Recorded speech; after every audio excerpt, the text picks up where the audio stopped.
खालच्या प्रतिमेत लागेल आपला झेंडा. म्हणून आम्हाला हे तिसरीला आमच्या गुरुजीने सांगितलं होतं.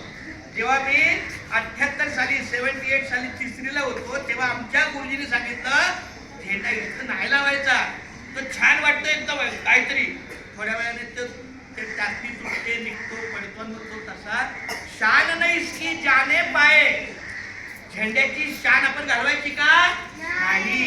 ह्या झेंड्याच्या शानसाठी चाहे जान भले ही जाए. आपल्या राष्ट्रनेत्यांनी राष्ट्रपुरुषांनी आपला त्याग केला, प्राणाचं बलिदान केलं, तेव्हा हा आपला स्वातंत्र्य मिळालेला आहे. 90 वर्ष प्रयत्न केले. 1857 साली पहिला उठाव झाला आणि त्याच्या 90 वर्षाने 1947 स्वातंत्र्य मिळालं.